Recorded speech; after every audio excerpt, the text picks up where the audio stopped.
suis heureux de vous retrouver dans ce nouveau numéro d'Agora News en toute sécurité, consacré à nos forces d'élite en France. Et le thème de notre émission s'intitule « RAID et GIGN, la guerre des polices, point d'interrogation ». J'ai le plaisir, pour animer ce débat, de recevoir Daniel Cerdan. Vous avez été un des membres du GIGN pendant plusieurs années. Vous étiez major, d'ailleurs, chef de groupe, on peut dire, dans cette unité d'élite de la gendarmerie. Vous avez aussi assuré la sécurité à l'Élysée, au Sénat, et puis en particulier de François de Grossou, on se souvient. Voilà. Et vous avez publié votre dernier ouvrage, GIGN engagé pour la vie, où on apprend évidemment beaucoup de choses sur ce corps d'élite. J'ai également le plaisir de recevoir Jean-Michel Fauvergue. Bonjour. Bonjour, ancien chef du RAID, qui a publié Patron du RAID aux éditions Mareuil. Je signale aussi son dernier ouvrage, La sécurité des Français, qui a été publié tout récemment chez Michel Lafon.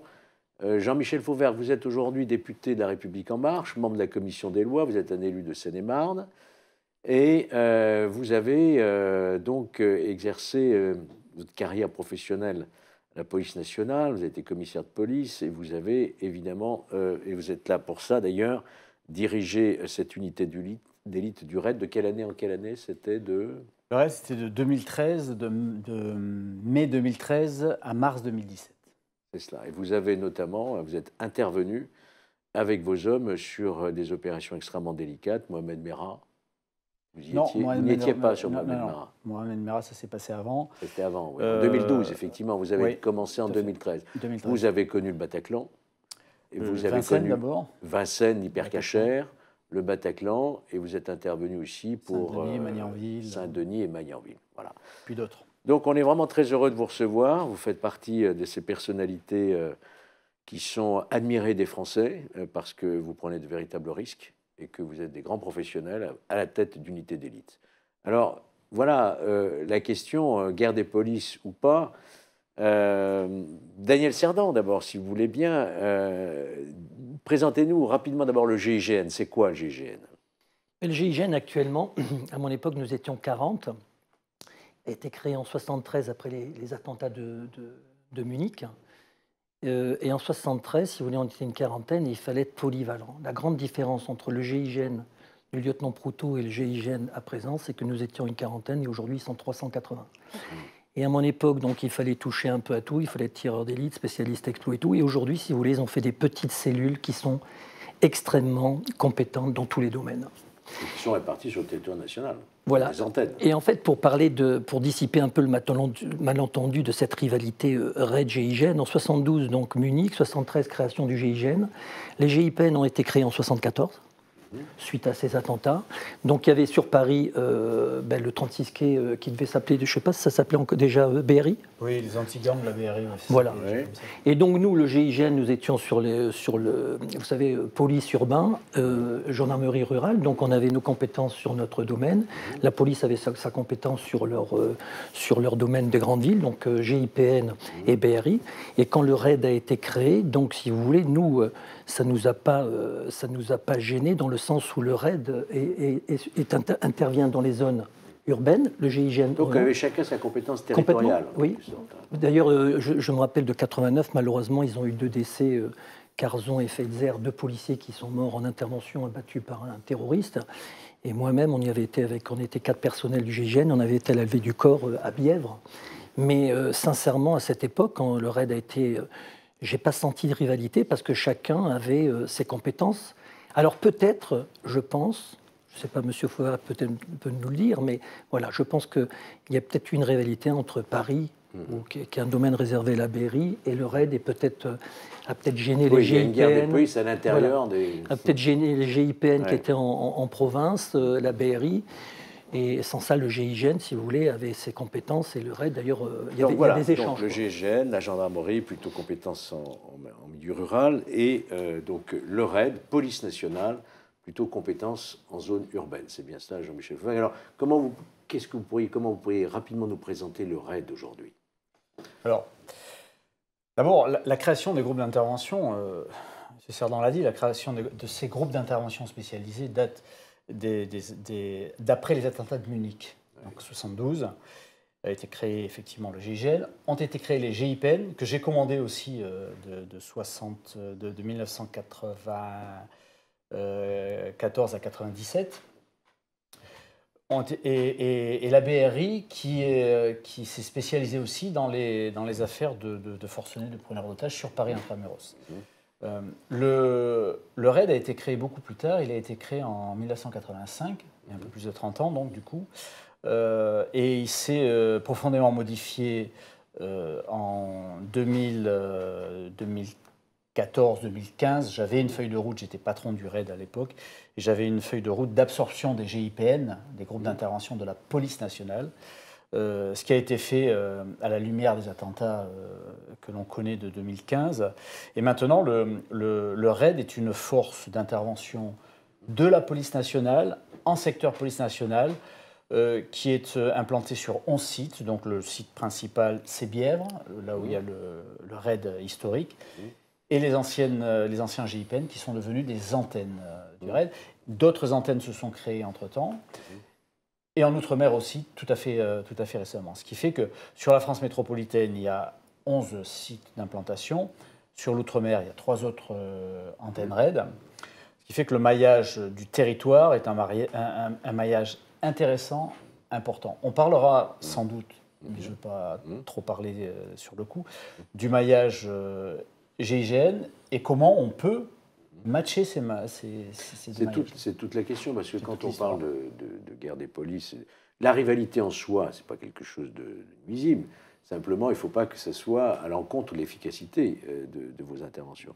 Et le fait qu'il y ait donc 2 forces d'élite qui ont une compétence quasi similaire, vous nous direz d'ailleurs si vous avez peut-être des capacités propres entre le RAID et le GIGN. La question, c'est de savoir comment articuler, comment faire que ces forces d'élite finalement soient complémentaires. Elles le sont, à mon avis, parce que le RAID effectue les missions que font le GIGN. Je pense que ce qui est important aujourd'hui, c'est la procédure d'urgence absolue, c'est qu'on soit dans ces moins de 20 minutes. En fait, le challenge, c'est pas RAID, GIGN, BRI. Tout à fait. Et en fait, Trèbes, c'était une zone police. Bon, la gendarmerie est arrivée avant, donc ils ont pris. C'est dans le cadre, je crois, c'est M. Collomb qui avait mis ça en place, la PUA, avec la modularité, la complémentarité et la PUA. Et en fait, je crois que ce qui est important aujourd'hui, c'est la procédure d'urgence absolue, c'est qu'il faut que les forces de l'ordre arrivent en moins de 20 minutes. Donc que l'on soit, quel que soit, complètement, et que l'on soit police, gendarmerie, après c'est une question d'organisation, et même je crois que même Paris, je pense que le RAID devrait être opérationnel sur Paris, parce que les 20 minutes, si vous voulez, on peut avoir plusieurs missions, la BRI peut avoir plusieurs missions, et c'est dans ce cadre-là que la complémentarité a fait que si les unités sont prises, eh bien, les 3 unités peuvent travailler ensemble sous un commandement, un coordinateur d'opération d'intervention spécialisée. Vous voulez parler d'un commandement unique? C'est un commandement unique, donc je ne sais pas qui est le commandement. Mais toujours est-il que si c'est en zone police, le commandement unique se fait par un policier. Et vous pouvez avoir les 3 unités. C'est ce qui s'est passé, je crois, pour Koulibaly et Kouachi. Et en fait, les 3 unités, c'est cette complémentarité qu'a demandé M. Collomb à l'époque. Et je pense qu'elle existe, puisque... Oui, M. Collomb, il faut rendre aussi à César ce qui appartient à César. M. Cazeneuve, déjà avant Gérard Collomb, je sais pas si c'était sur... avait entamé cette nouvelle doctrine des forces, l'utilisation des forces d'élite. Non seulement entamé, mais il l'a mis en place. Il l'a sacralisé. Oui. En réalité, si on veut rendre à César ce qui est à César, on va essayer de le faire bien, correctement. Dès 2014, avec mon collègue Hubert Bonneau, chef du GIGN. Oui. Nous sommes réunis et nous avons tiré l'expérience de la prise d'otage du Westgate à Nairobi. Je ne sais pas si vous vous souvenez de cette affaire-là. Et on s'est dit, si ça nous arrive en France, que fait-on dans un grand centre commercial? Comment procéder? La plupart des centres commerciaux se trouvent en secteur police. Donc c'est le RAID qui sera compétent là-dessus. Mais un centre commercial, c'est à minima 3 étages, avec des boutiques, avec des arrière-boutiques, etc. Donc, il faut un temps long pour pouvoir fouiller tout ça. Si on a du temps long, on craint d'avoir des otages qui sont abattus ou des victimes. Donc, il faut y aller le plus vite possible. Et à ce moment-là, il nous a sauté aux yeux avec le commandant Bonneau, le commandant du GIGN qui était général, Bonneau et moi-même, qu'on devait pouvoir être compatibles et s'aider mutuellement. Et on a décidé à cette époque-là, avec l'UCOFI, à l'époque, c'était... Alors l'UCOFI, pour ceux qui nous écoutent, c'est l'unité de coordination des forces d'intervention, c'est ça. Qui était commandée à l'époque par le général Lavergne, qui est actuellement au GSPR. Eh bien, on a décidé à 3, et plus le chef de la BRI sur Paris, de pouvoir être complémentaires. Être complémentaire, ça veut dire quoi? C'est-à-dire que si moi j'avais une prise d'otage de ce type-là dans mon secteur, j'appelais mon collègue du GIGN qui venait m'épauler sous commandement police qui étaient les menants et les concurrents étaient le GIGN. Et si c'était l'inverse, si ça se passait en secteur gendarmerie, on faisait l'inverse. Ceux qui commandaient, c'était les gendarmes, donc le GIGN, et nous, on était concurrents du GIGN. Voilà, on avait déjà prévu ça opérationnellement entre les deux chefs d'unité, les deux chefs d'unité nationales. Alors la différence entre une unité comme la BRI et le GIGN et le RAID, c'est que le GIGN et le RAID sont spécialisés dans les interventions de preneurs d'otages, de forcenés, de terroristes, et ne font pas autre chose que ça, et sont des unités nationales. La BRI est une unité parisienne qui est spécialisée dans les surveillances, les filatures de gros voyous. Dans l'anti-gang, en fait. Dans l'anti-gang, voilà. plus les preneurs d'otages. Mais je tiens à préciser une chose, c'est que le RAID est compétent partout sur le territoire national, en zone police, y compris sur Paris. Donc la BRI n'est pas exclusive. C'est pour ça que nous sommes intervenus sur Paris. C'est pour ça que j'ai pris le commandement pendant l'affaire du Cacher, de l'hyper-Cacher, le 9 janvier 2015. J'ai pris le commandement à la fois du RAID et de la BRI dans une unité qui est fictive, mais qui s'appelle la FIPN, la Force d'intervention la Force d'intervention de la police nationale, qui est les deux unités police qui sont coordonnées par le chef du... Ce qui n'a pas été le cas, il faut le dire. Vous le savez. Je le sais très bien. Vous le savez. Il n'a pas été le cas dans le cadre de votre intervention... que je regrette. Au Bataclan. Ça n'a pas été le cas. Ça n'a pas été le cas. Il n'y a pas eu de déclenchement de la FIPN. Ce qui fait qu'en réalité, vous êtes intervenu en force concourante, le RAID, et force menante, c'était la BRI qui a commandé les opérations. On est bien d'accord. Ce qui est... Alors, et vous avez été assez critique là-dessus, d'ailleurs, très honnêtement. Tout à fait, devant les députés à l'époque, puisque je me souviens, oui, tout à fait. Être passé devant la commission des lois à l'époque, où je siège maintenant. La commission d'enquête, même. Et la commission d'enquête, face à vous-même et à d'autres députés. Et effectivement, j'ai été critique. Pourquoi j'ai été critique? J'ai été critique, pas pour jouer la guerre des polices. J'étais critique parce que il me semblait bizarre qu'une unité nationale comme le RAID, qui se consacre uniquement à ça, ne soit concurrente d'une unité qui, elle, ne se consacre pas uniquement à ça. Et nous avions plus de moyens, mais nous aurions intégré la BRI. Elle a toujours été intégrée chaque fois qu'on a fait une opération coordonnée. Ça n'a pas été compréhensible. Bon, ça n'a rien... il faut quand même préciser que la BRI est allé jusqu'au terme de l'intervention. On était là aussi, donc vous étiez on là, a pris le rez-de-chaussée. Ça n'enlève rien au mérite de la BRI. Ça n'enlève rien ni au mérite, ni au fait que l'intervention s'est faite, mais c'était peu compréhensible. Et c'est quelque chose, à mon avis, à ne pas refaire. Mais c'est dû, il faut bien le dire, et maintenant... Je suis député, je suis responsable de ça et je n'arrête pas de le dire, et en particulier dans mon nouveau livre sur la sécurité des Français. Il faut bien le dire que toutes ces rivalités-là, qu'elles soient d'un bord ou de l'autre, qu'elles soient avec la gendarmerie, avec la police, avec l'APP, etc., n'amènent rien de bon, rien. Il faut y remédier. Absolument, tout à fait. Mais justement, Daniel Cerdan, l'existence même, la coexistence d'une gendarmerie et d'une police nationale qui est ancrée dans notre culture en France, avec ces deux forces d'élite, est-ce qu'il n'est pas souhaitable que nous arrivions, en tout cas c'était les questions qui étaient posées par les députés lors de la commission d'enquête, certains se demandaient, même je dirais un peu naïvement, pourquoi n'existerait-il pas une force d'élite avec un commandement? Alors il y a la question du rapprochement, du commandement unique, Et il y a la question peut-être beaucoup plus lointaine de la fusion des corps. Quel est votre sentiment aujourd'hui? Je crois qu'on doit travailler en unité constituée. La police a une façon de travailler, ils ont une formation spéciale, la gendarmerie a une formation spéciale, on a ce statut militaire qui est bien cadré, qui est formaté, et je pense que même si ce n'est pas une rivalité, on ne peut pas parler de rivalité. Ça donne de l'émulsion dans le travail. C'est-à-dire qu'on va toujours faire de mieux en mieux, on va essayer de trouver la bonne solution dans la stratégie. Et je pense que ce qu'il faut, c'est trouver la complémentarité, mais je pense qu'il faut rester chacun dans son cadre d'intervention, c'est-à-dire le RAID travailler entre les gars du RAID, le GIGN travailler dans le cadre du RAID. Et ça peut marcher. Vous êtes un peu conservateur quand même. Ah, moi, je suis très militaire, puisque je suis très militaire, et puis on a un statut militaire qu'on critique un peu, mais je pense que c'est primordial dans ce que j'ai vécu pendant 40 ans, et je suis encore gendarme, puisque je suis président des retraités de Paris, et je pense qu'on a une formation qui fait que on ne peut pas mélanger les genres. Jean-Michel Voynet, vous êtes orienté plutôt vers un commandement alternatif et unique des forces d'élite? Alors, comme on est dans un débat, je vais nourrir le débat. Je ne suis pas de cet avis-là, de l'avis de M. Cerdan.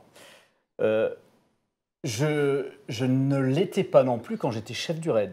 Vous vous en souvenez? Tout à fait. Je l'ai dit en face de vous, à cette commission d'enquête. Je pense que, je vais vous dire, la fusion des unités, comme la fusion police-gendarmerie, n'est pas à l'ordre du jour. Elle n'est pas à l'ordre du jour parce qu'elle est politiquement très risquée. On ne peut pas détruire des choses qui marchent, qui fonctionnent. Et d'ailleurs, ça serait très injuste de faire disparaître une ou l'autre unité, une ou l'autre organisation qui ont fait leur preuve.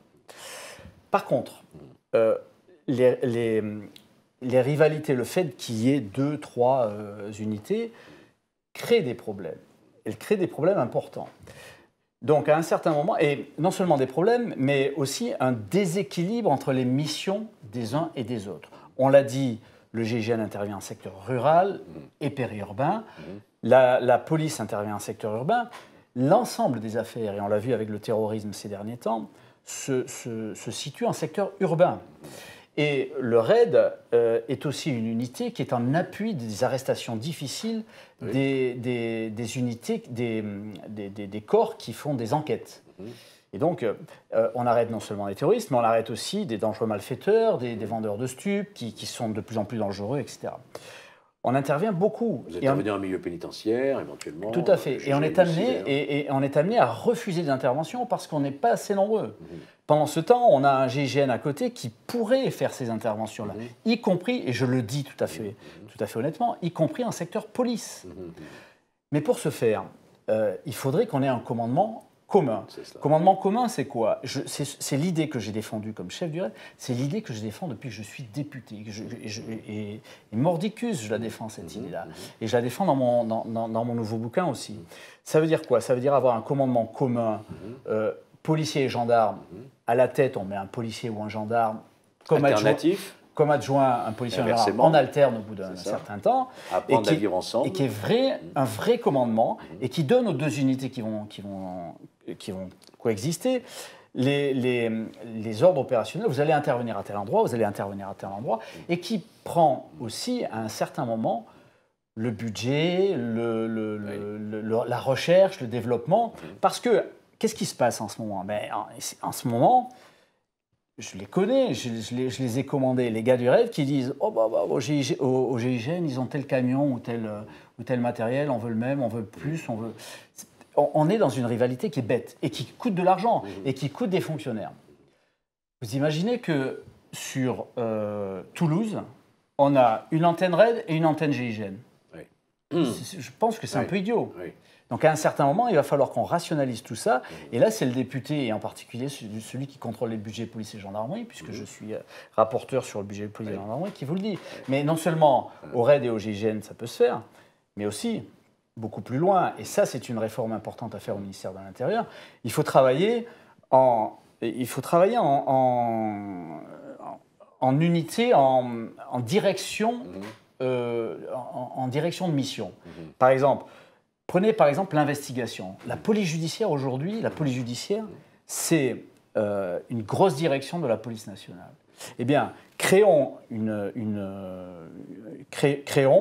unité d'investigation nationale, mettons-y du policier et du gendarme, avec en commandement le même type de commandement que sur les groupes d'intervention, c'est-à-dire un commandement alterné, police, gendarmerie, etc. Et cessons les directions générales de la police, de la gendarmerie nationale. L'APP, il faut voir aussi, pareil, de la même manière. La préfecture de police de Paris. Oui, préfecture de police de Paris. Et mettons un chef d'état-major à côté du ministre. Chef d'état-major qui sera gendarme ou policier, avec un adjoint, un gendarme ou policier, et qu'on alternera. C'est un programme ministériel.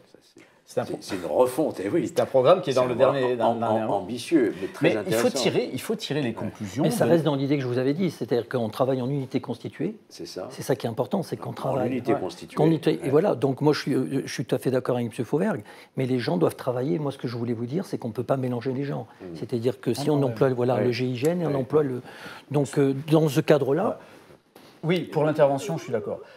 Pour l'intervention, pour le maintien d'ordre, pareil, maintien d'ordre, faisons une direction du maintien d'ordre avec les gendarmes mobiles et les CRS. Pas question, évidemment, de les mélanger. Oui, chacun travaille. Mais un état-major commun. Et en plus, on économise des états-majors et on économise des milliers d'emplois qu'on peut mettre sur la voie publique pour la police de sécurité. Vous aviez parlé aussi du renseignement.